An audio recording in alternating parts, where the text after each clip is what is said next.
Okay, great.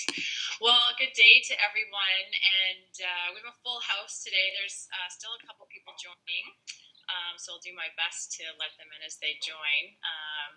And we also have some of our team joining today. So thank you to all of you for joining with us together around this topic of how to position the value of a visit. Let me just switch slides here. All right. My name is Jeanne Cummings, and I actually joined Shop2It just this past February. And I feel very fortunate to be a part of this team that is all in Calgary. And I'm originally from Calgary. I now live here in sunny San Diego. So we're growing an international team here. And my job, I was brought on as the business is expanding to better focus on the Vendasta ecosystem. And so we'll be hosting more events and discussions and roundtables and connecting people within the ecosystem, specifically around this topic and helping your customers with their traffic. So you'll also on our call is Christina Ryan. She may or may not speak up today, but most of you, not all of you, have met her or talked with her on the phone. She's our partner account manager, and she is on our team and interacts with all of you to make sure you get everything that you need. And then Scott Sanderson is on our call, our founder. Some of you on this call I know have talked with him at great lengths. I call him the Steve Jobs of our organization.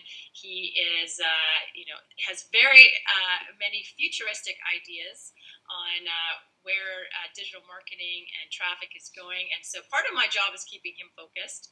And I've got him very focused today to talk around this specific agenda, which are, we're going to talk about, how we're setting expectations, how we can rationalize results.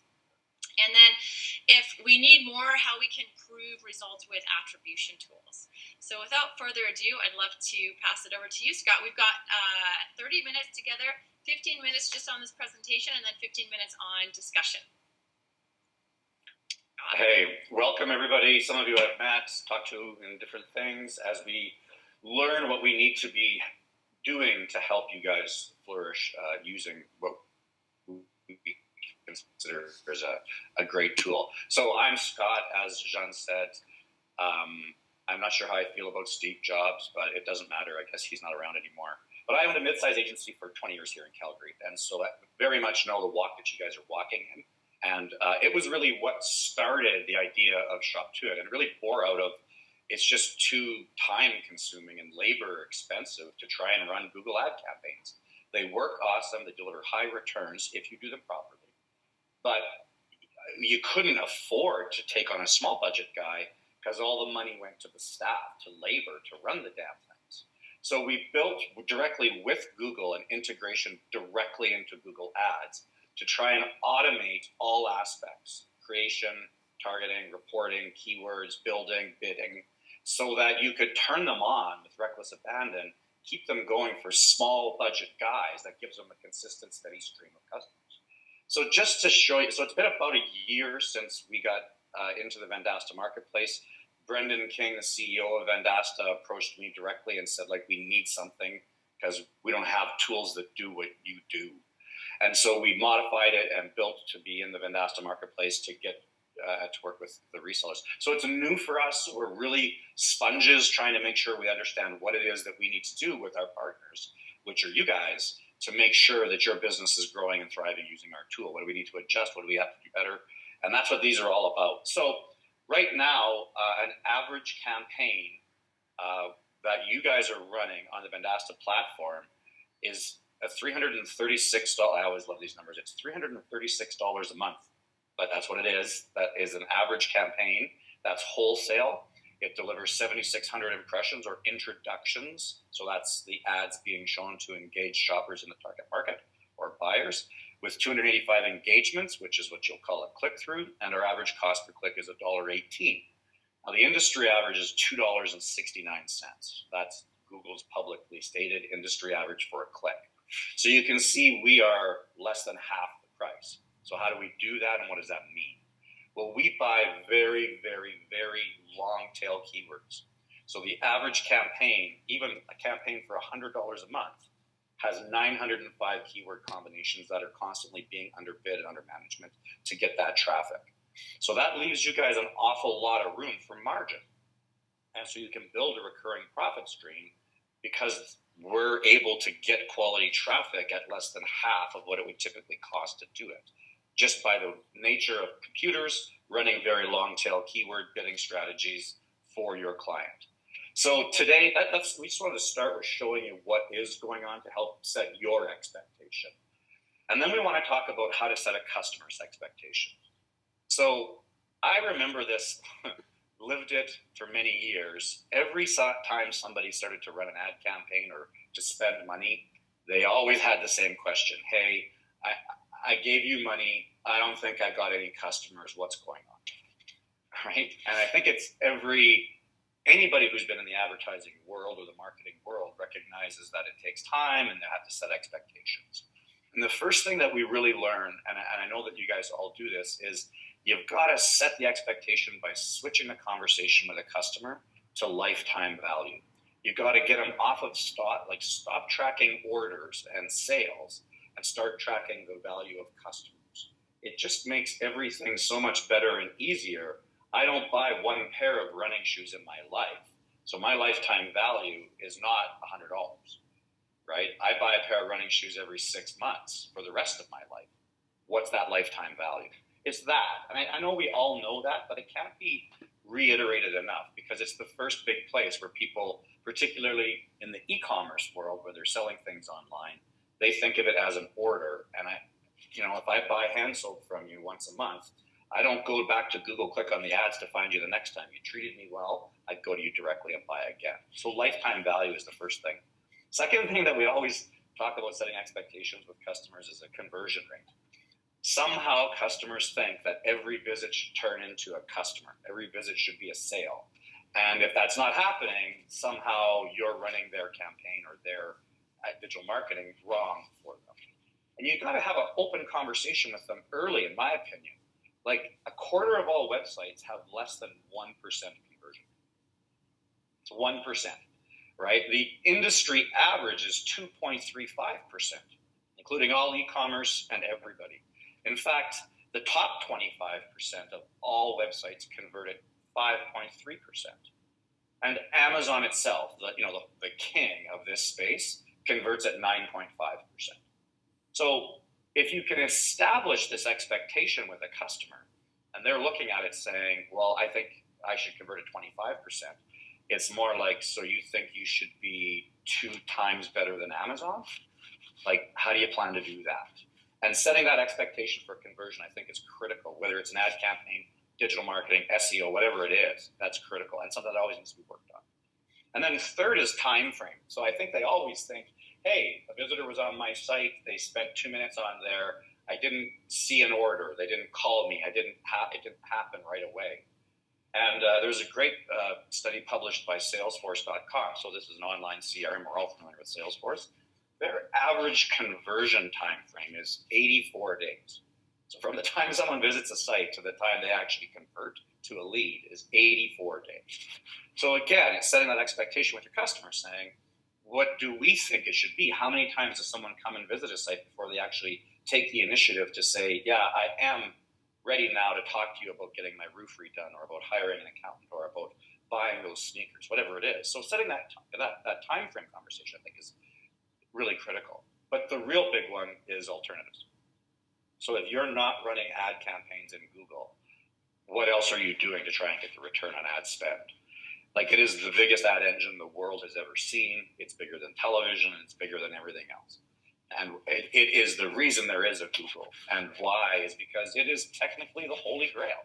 It delivers an in-market buyer to the right message to the right person at the right time, right, for less money than other alternatives.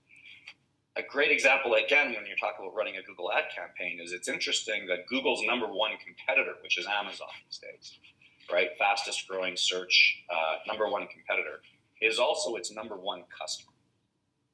And Amazon has a team of people and they could be doing whatever they want, but Amazon knows that the bulk of their ad spend, because it returns higher than any place else, even at a 10 or 9.5% conversion, is in fact Google keyword ads, not display keyword.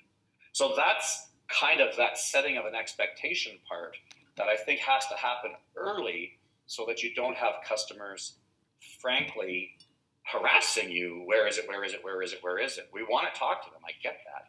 But we have to, on small budget guys, figure out how to cost effectively manage them by setting expectations so that we can scale our businesses and maintain profitability. Your time is money. When you're answering questions from them, they're spending your money. You have to charge and recover that. So I think spending time up front with them, setting expectations, can really reduce the amount of time you have to spend with them day to day, which can keep them on the platform longer, your overall marketing strategy. We built Shop2It to be a set and forget product.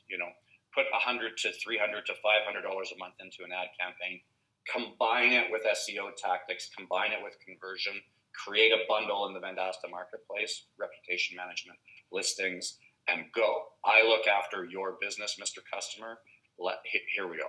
So that's kind of how we vision it and view it. You can hit next, Sean. So the second thing that we really suggest you do is update them with results. Keep them updated. Let them have a self-serve experience. Every relationship that you'll have with your customers is slightly different, but we really do find that you can reduce a lot of phone calls and a lot of questions that waste your time if you just give them access to information. So there's nothing to hide here. This is full. Here you go. Here's what you're getting in terms of traffic. And we built Shop2It to directly integrate into the Vendasta dashboard. So we're in the executive reports. We're also going to talk directly about how we can show the traffic in Google Analytics. So we connect through Google Tag Manager or whatever the smart people call it, so that you can actually identify all the traffic in Google Analytics. And in those two areas, you can confidently give your customer access, and they can see what's going on. Now, the Vendasta dashboard is tricky because it's a 7-day update. That's a bit of a lag. I know anytime someone gives you, their credit card, they want to talk to you tomorrow and say what happened yesterday. Google Analytics, of course, updates pretty well in near time. And then we also have modified the Shop2It dashboard, which you can now get to through the Vendasta Business Center and give your customer access to it, stripping all labeling, stripping all pricing, so your end user can actually go in and see the traffic reported from our engine, which is directly from Google Analytics on a daily basis. So I think that giving them access to that and leading with, hey, here, you can go in and see whatever you want, whenever you want, actually can really change the expectation of that customer, because it's more of a self-serve and they don't have to really bother you, if you will, or engage you. You control the engagement process. So we're just going to quickly show you these things. So first, you've all seen the dashboard and the executive report in Vendasta. Again, we are directly incorporated into the marketing funnel, so the impressions and engagements are displayed there. Plus, there is a little widget in the advertising section where they can see the clicks.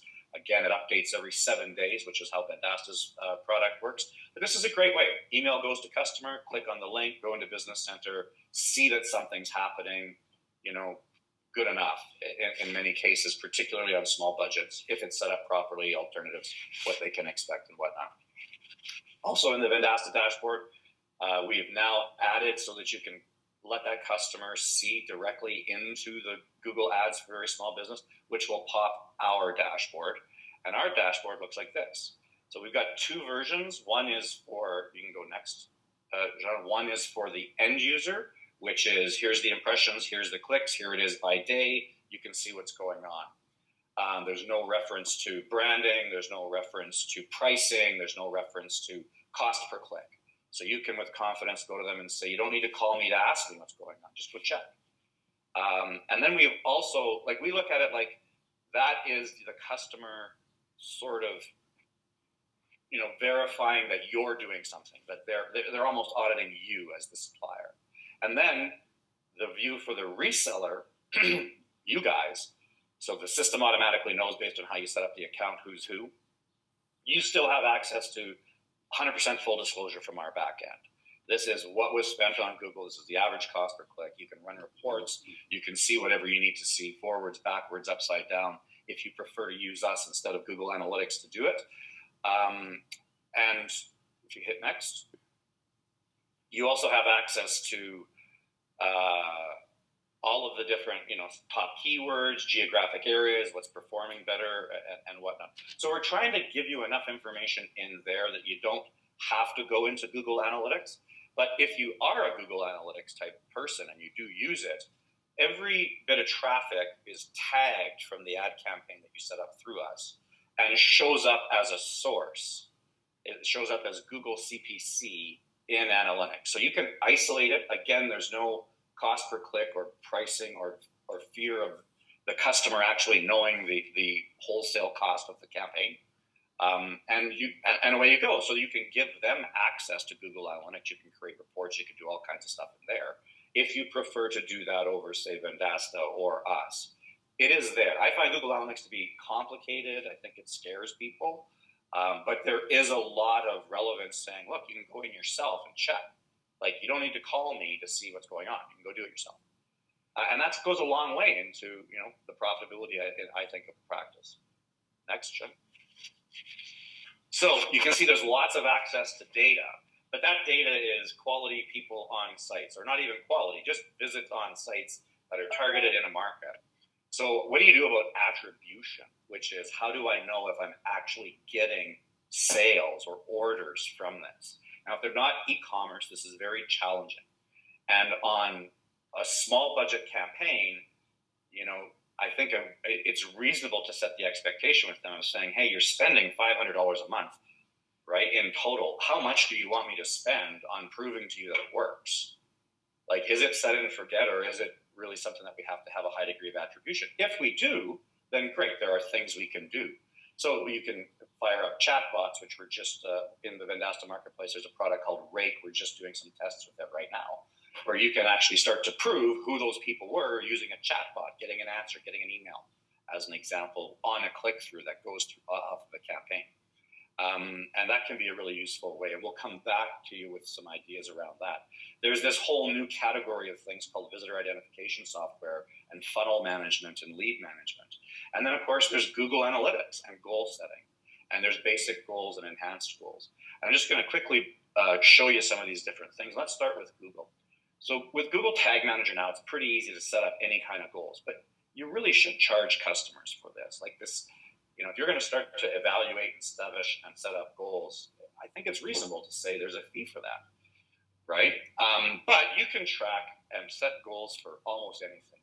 Clicks on a phone number, clicks on a third-party form that they're going to fill in, clicks on a thank you on an e-commerce transaction. So you can set those goals and say, look, this traffic is generating these results. But you can start with some really basic ones, like how many pages did they view in a session and how long was the session? Both of those things, you set a goal, it trips the goal, you can go to that customer and say, look, we're hitting our targets. We agreed that these were things that were important. I can't prove they called you or walked into your store or ordered a pizza from you unless they're using e-commerce. But I can prove that these are genuinely engaged in-market customers.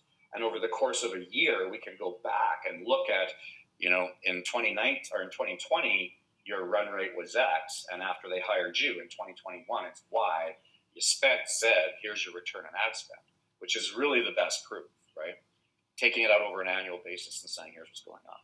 There's one and then there's a thing called visitor identification. Now, what this does is when an IP address gets registered, it actually goes into a database and says, do we know the company that IP address belongs to, or in fact, the email address associated with that IP address. And there's a product in the Vendasta marketplace called Visual Visitor that, I think it's $50 a month or something like that, wholesale, but it can start to communicate with your customer next to Sean and send them alerts like Web2 Objects LLC was the visitor. This is who it is. Here's a direct link to LinkedIn, to Google, to different places. If you're talking about attribution or sales leads or funnel management, turning on tools like this, which I think you should do at a considerable expense, actually starts to go to that customer and say, I don't know, do you think Web2 Objects is a prospect? Go check them out. Here's their website. Here's who they are. Do you think that's a qualified, reasonable buyer? If you have a sales force, maybe you should call these people. That's who the lead was. That's who the visitor was. So you can do all kinds of attribution, and there's lots of tools out there to do it. So really what we wanted to do today was just go quick into start by setting expectations, and then you can rationalize results by giving your customer access to various dashboards and tools to show them what's going on. And then if they want more attribution tools, you can bring them down to these low, small budget guys. But I think you want to set the expectation of saying, does it make sense to pay more to prove it's working than it does to get it to work? So that's kind of where I wanted to leave you guys with, was just a quick conversation around how to possibly reduce churn, reduce that customer's anxiety, and set that expectation early with some tools and some tactics. So